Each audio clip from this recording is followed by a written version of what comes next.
Көтеру керек. Көтеру керек па? Сонда адам ажыраспайды. Дұрыс қой. Білмеймін, ол көмектеспейтін болар. Ажырасатын адамға ештеңе кедергі болмайды ғой. Ол әркім, әр семьяның өзінің несі ғой, жеке проблемалары ғой.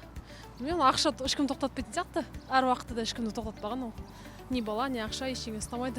Әсіресе ер адамды, меніңше. Ойым о жағында білмеймін, даже айта алмаймын. Мен ойлаймын, ажырасатын адам 20 мың теңгеге қарамайды.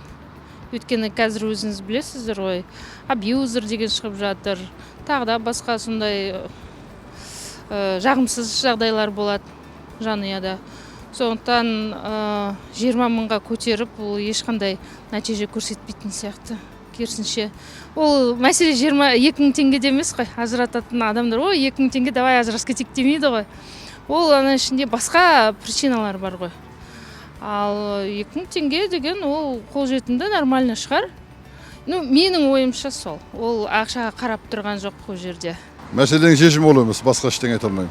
2 мың теңге, 20 мың теңгеге көтергенде ол ажырасатын жұп, ажырасады бәрібір. Ол бір жағынан әсер ететін шығар, может, бірақ адам әркім өзіне байланысты деп ойлаймын.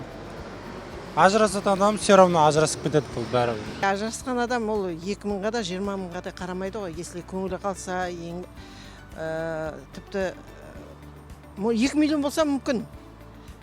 Ал мына 2 мыңға, 20 мыңға ол қарайды деп ойламаймын. Себебі әр нәрсені өзі ойланып барып жасайды ғой адам.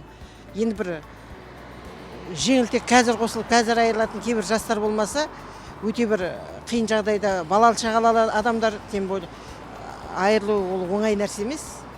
Ол амал жоқтықтан басқа уже не болмаған кезде ғана айырылады деп ойлаймын. Ол оншық нәрсе емес қой айырылу. Негізі 200 мыңға көтерсе азаяды ғой. Точно азаяды. 200 мыңға көтерсе. Ол хоть 20 миллионға көтерсе де ажырасу деген, егер екеуі келісе алмаса, по-любому ажырасады ғой. Ол міндетті түрде ажырасады. Егер өз беттерінше жаңағыдай тұрмаса бірге, өз беттерінше ол ешқандай салық көмектеспейді деп ойлаймын оған. Просто өз-өздерін қинап, егер бір-бірін жақсы көрмесе, бір-бірін ұнатпаса, тұра алмаса, бір-бірімен жасай алмаса, өмір сүре алмаса, ол қанша миллиондап штраф салса да ол тұрмайтын адам тұрмайды ғой. Негізі одан да көп көтеру керек қой. Ол болмайды, ол 20 мың теңге. Қалтадан түсіп қалып жатқан ақша ғой, кез келген адам төлей алады. Лучше ондай істемеу керек. Бала шаға бар ортада басқа дегендей, миллионның үстінде болу керек қой, кем дегенде ол нәрсе. Вообще ондайды азайту керек.